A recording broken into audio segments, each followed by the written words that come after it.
आपको मालूम नहीं है भारतीय राष्ट्रीय कांग्रेस का इतिहास। आपके पुरखों ने जिन अंग्रेजों की चापलूसी की थी, उन अंग्रेजों से लड़ करके हमने इस देश को आजादी दिलाई। इस बात को याद रखिएगा। जब देश में नहीं होगा एयर इंडिया, तो आप बताइए क्या करेंगे ज्योतिरादित्य सिंधिया?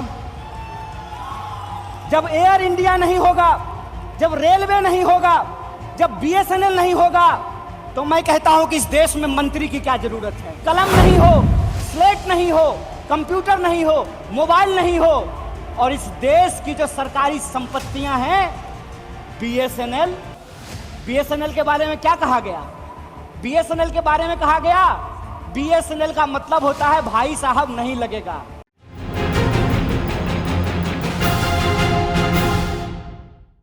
दोस्तों, सबसे पहले मैं एक नौजवान होने के नाते भारतीय राष्ट्रीय कांग्रेस की जो मौजूदा स्टीयरिंग कमेटी है, उसने जो संविधान में एक संशोधन किया है कि पार्टी प्रतिनिधित्व में हर एक स्तर पर 50 वर्ष से कम उम्र के व्यक्ति को 50% तक सीट जो आरक्षित किया गया है, मैं इस देश के नौजवानों के बिहाफ पर भारतीय राष्ट्रीय कांग्रेस को कोटि कोटि धन्यवाद करना चाहता हूं। दोस्तों, मैं समझता हूं कि ये एक महत्वपूर्ण रेजोल्यूशन है। महत्वपूर्ण रेजोल्यूशन इसलिए है कि आप सब जानते हैं कि भारत दुनिया का सबसे नौजवान देश है। दुनिया का हर 5वां नौजवान कोई ना कोई भारतीय है। ऐसे वक्त में देश की दशा क्या होगी, देश की राजनीति क्या होगी, समाज का स्वरूप क्या होगा और हमारे आने वाले भविष्य का मुस्तकबिल क्या होगा, इसको इस देश का नौजवान तय करेंगे। कांग्रेस पार्टी ने इस बदलाव को महसूस किया है, उसके लिए हम अपने वरिष्ठ नेतृत्व को बहुत बहुत धन्यवाद देना चाहते हैं।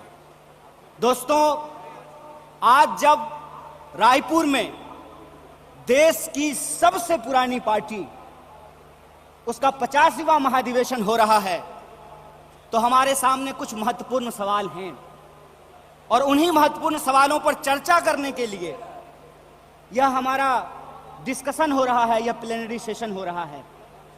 और यहां मैं आपके बीच मौजूद हूं हमारे देश के इकोनॉमिक, आर्थिक और राजनीतिक रेजोल्यूशन क्या होना चाहिए, उसके संबंध में कुछ बातें रखने के लिए। सबसे पहली बात तो हमको यह समझना चाहिए, देश की अर्थव्यवस्था देश के लोगों को नजरअंदाज करके नहीं चल सकती है।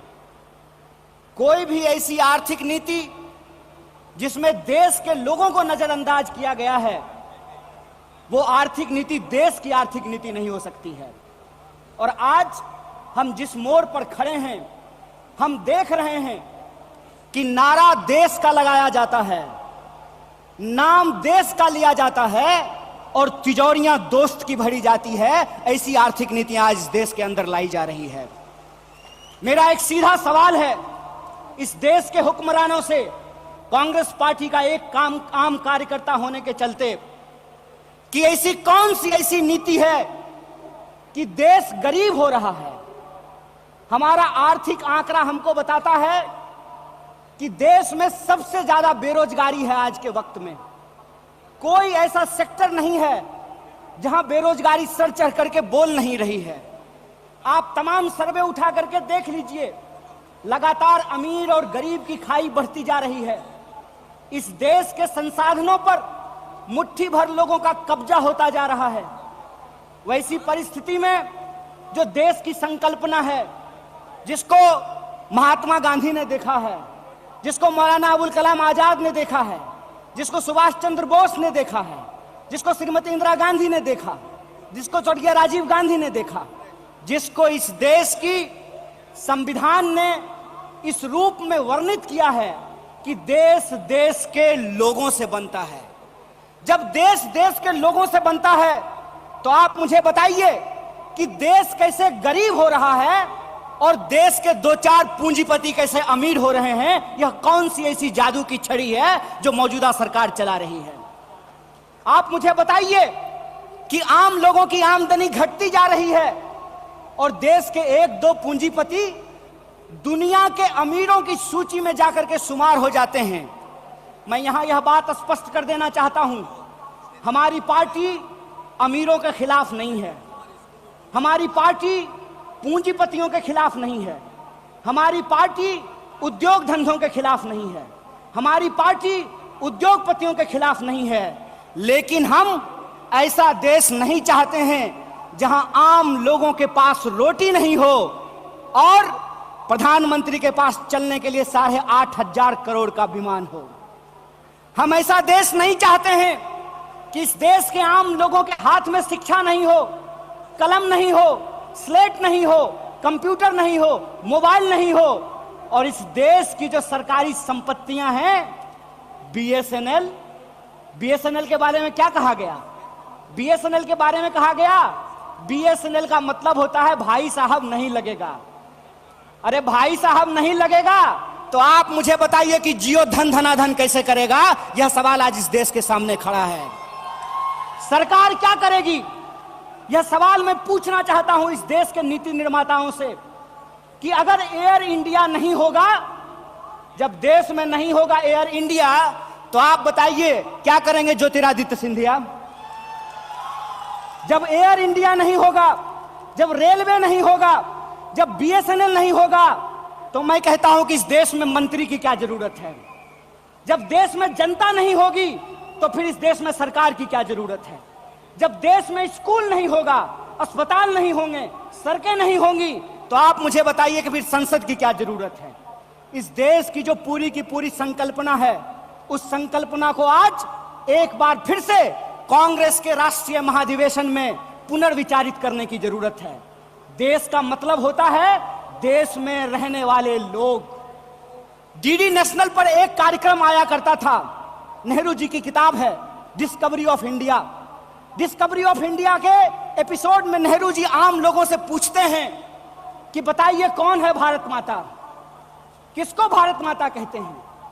भारत माता इस देश में रहने वाले लोग हैं। जब हम भारत माता की जय बोलते हैं तो भारत माता की जय बोलने का मतलब है इस देश के 140 करोड़ लोगों की जय। और 140 करोड़ लोगों की जय का मतलब है कि 140 करोड़ लोगों के हाथ में पढ़ाई हो, 140 करोड़ लोगों के हाथ में काम हो, 140 करोड़ लोगों के लिए रोजगार की व्यवस्था हो, 140 करोड़ लोगों के लिए इलाज की व्यवस्था हो, 140 करोड़ लोगों के लिए चलने के लिए सड़कें हो, गाड़ियां हो, रेलवे हो, हवाई जहाज हो। और आपने देखा कि देश में कुछ लोग लोकतंत्र को अपनी बपौती समझ लिए हैं। अभी जब मैं हवाई जहाज की बात कर रहा था तो मुझे दिल्ली एयरपोर्ट याद आ गया। दिल्ली एयरपोर्ट पे भारी जो है सिक्योरिटी फोर्स आई थी हमारे एक नेता को गिरफ्तार करने के लिए। तो मैं दिल्ली में बैठे हुए हुक्मरानों को इस महाधिवेशन के माध्यम से कहना चाहता हूं, आपको मालूम नहीं है भारतीय राष्ट्रीय कांग्रेस का इतिहास। आपके पुरखों ने जिन अंग्रेजों की चापलूसी की थी, उन अंग्रेजों से लड़ करके हमने इस देश को आजादी दिलाई। इस बात को याद रखिएगा। ना आपके जेल से डरेंगे, ना आपके मुकदमे से डरेंगे, ना आपकी लाठियों से डरेंगे, ना आपकी गोलियों से डरेंगे। भारतीय राष्ट्रीय कांग्रेस इस देश की पार्टी है और इस देश के हकूक के लिए लड़ती रहेगी। इस बात को याद रखिएगा। और आज के समय में जो आर्थिक लूट की नीतियां चल रही हैं कि प्राइवेटाइजेशन ऑफ प्रॉफिट और सोशलाइजेशन ऑफ लॉस, फायदा होगा तो अदानी का और नुकसान होगा तो एलआईसी का, ये हम नहीं चलने देंगे। इस बात को आप याद रखिएगा। फायदा होगा तो प्रधानमंत्री जी के दोस्त का और नुकसान होगा तो इस देश के आम लोगों का पैसा जो एसबीआई में पड़ा हुआ है उसका, ये हम नहीं चलने देंगे। इस बात को याद रखिएगा। इसीलिए हमारा पॉलिटिकल और इकोनॉमिक रेजोल्यूशन ये है कि भारतीय राष्ट्रीय कांग्रेस इंडियन कॉन्स्टिट्यूशन का सेफ गार्ड है।